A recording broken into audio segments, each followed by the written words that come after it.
Delhi AIIMS மருத்துவக் கல்லூரி மாணவர் சரவணன் கொலை வழக்கு தொடர்பாக அவரது பெற்றோரிடம் காவலர்கள் விசாரித்து வருகின்றனர். கூடுதல் விவரங்களை செய்தியாளர் நிரஞ்சன் தருகிறார்.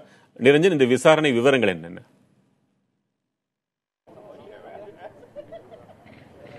வெங்கட், கடந்த ஆண்டு ஜூலை மாதம் டெல்லியில் இருக்கக்கூடிய எய்ம்ஸ் மருத்துவக் கல்லூரியில் பயின்று வந்த தமிழகத்தின் திருப்பூர் மாவட்டத்தைச் சேர்ந்த சரவணன் என்ற மாணவர் பரிதாபமாக உயிரிழந்திருந்தார்.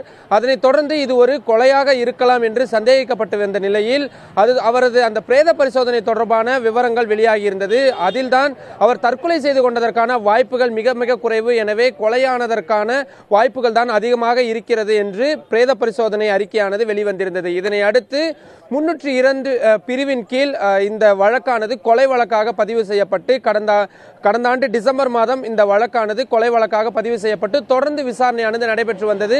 கிட்டத்தட்ட இப்போ 5 மாதங்களாக இந்த விசாரணையானது பல்வேறு தரப்பில் நடைபெற்று வந்தது. குறிப்பாக சரவணனின் பேராசிரியர்கள் மற்றும் அவரது நண்பர்களிடம் விசாரணையானது தொடர்ந்து நடைபெற்று வந்த நிலையில் தற்பொழுது அந்த கிளாரிபிகேஷன் வேண்டும் என்பதற்காக தற்பொழுது சரவணனின் தந்தை கணேஷிடம் டெல்லியில் இருக்கக்கூடிய இந்த காவல் நிலையத்தில் தற்பொழுது இந்த மால்வியா நகர் என்று சொல்லப்படக்கூடிய சவுத் டெல்லியில் இருக்கக்கூடிய இந்த காவல் நிலையத்தில் தான் கிட்டத்தட்ட 1.5 மணி நேரத்திற்கும் மேலாக அவரிடம் பல்வேறு கேள்விகள் கேட்கப்பட்டு வருகின்றது. ஏதேனும் முன்விரோதம் இருக்கக்கூடிய சந்தர்ப்பங்கள் இருக்கின்றதா, அல்லது வேறு ஏதேனும் பிரச்சனைகள் இருந்ததா, ஊரில் அவரது நடவடிக்கைகள் எவ்வாறு இருந்தது, யார் ஏதேனும் பற்றி குறை கூறி இருக்கின்றாரா உள்ளிட்ட இந்த கோணங்களில் தான் அவரிடம் விசாரணையானது நடைபெற்று வருகின்றது.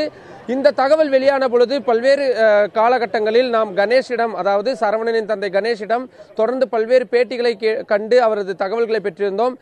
சரவணன் மிகவும் ஒரு அமைதியான பையன், படிப்பில் மட்டுமே கவனம் கொண்டிருக்கக்கூடிய ஒருவர், அவருக்கு எதிரிகளாக இருப்பதற்கான வாய்ப்புகள் மிக மிக குறைவு என்று கூறியிருந்தார்கள். அது மட்டும் இல்லாமல் இந்த மருத்துவ ரேங்கிங், அதாவது இந்த எய்ம்ஸ் இந்த மருத்துவ சீட்டினை பெறுவதற்கு பல்வேறு போட்டிகள் இருந்ததாகவும், இவர் 2 முறை இந்த தேர்வு எழுதி முதல் தரம் தேர்வு பெற்ற பொழுது 60 இடங்களுக்கு மேல் இருந்தார். பிறகு 2வது முறையாக தேர்வு எழுதி 40 இடங்களுக்கு உள்ளாகவே பெற்று ஒரு சிறப்பு வாய்ந்த ஒரு மாணவராகத்தான் இந்த மருத்துவ சீட்டினை பெற்றிருந்தார். ஒருவேளை அதன் காரணமாக ஏதேனும் இந்த கொலை நடந்ததற்கான வாய்ப்புகள் இருக்கிறதா என்ற கோணத்திலும் விசாரணையானது நடைபெற்று வருகின்றது. அடுத்த வாரம் இந்த தொடர்பான வழக்கானது டெல்லி உயர்நீதிமன்றத்தில் விசாரணைக்கு வரவிருக்கின்றது. அப்பொழுது இந்த விசாரணை தொடர்பான ஒரு முழுமையான அறிக்கையை தாக்கல் செய்தாக வேண்டிய ஒரு கட்டாயம் டெல்லி காவல்துறையினருக்கு இருப்பதன் காரணமாக இந்த வழக்கின் விசாரணையை தற்பொழுது துரிதப்படுத்தி இருக்கின்றார்கள். அது மட்டும் இல்லாமல் இன்னும் பல்வேறு தரப்பினரிடம், குறிப்பாக இந்த கவுன்சிலிங் வந்தவர்களிடம் எல்லாம் கூட இவர்கள் இந்த கேள்விகளை முன்வைப்பதற்கும் விசாரணைக்கு அழைப்பதற்கான திட்டமும் தற்பொழுது டெல்லி காவல்துறையினரிடம் இருந்து வருகிறது. நிரஞ்சன், பொதுவாக இந்த வழக்கின் போக்கு குறித்து என்ன பேசப்படுகிறது? நேர்மையாக செல்கிறது என்று பேசப்படுகிறதா? எப்படி?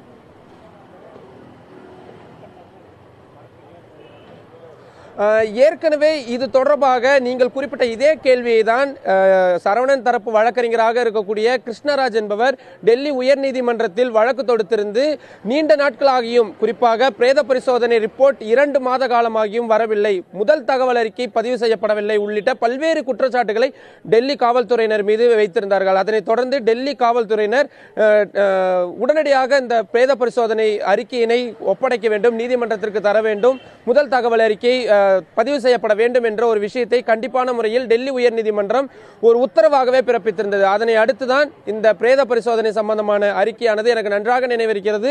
புதிய தலைமுறை நாம் அதனை மிக பிரத்யேகமாக அந்த பிரேத பரிசோதனை அறிக்கையை நாம் வெளியிட்டிருந்தோம். அதற்கு பிறகுதான் தமிழகத்தின் அரசியல் கட்சி தலைவர்கள் பலரும் இது தொடர்பான நேர்மையான விசாரணை நடத்தப்பட வேண்டும், குறிப்பாக சிபிஐ விசாரணை நடத்தப்பட வேண்டும் என்று தொடர்ந்து அழுத்தங்கள் கொடுக்கப்பட்டு வந்தது. ஆனால் டெல்லி காவல்துறையினர் தற்பொழுதைக்கு இது ஒரு ஆரம்ப கட்டத்தில் தான் இருந்து வருகின்றது, எனவே சிபிஐ விசாரணை என்பது தேவையில்லை என்று கூறியிருந்தார்கள்.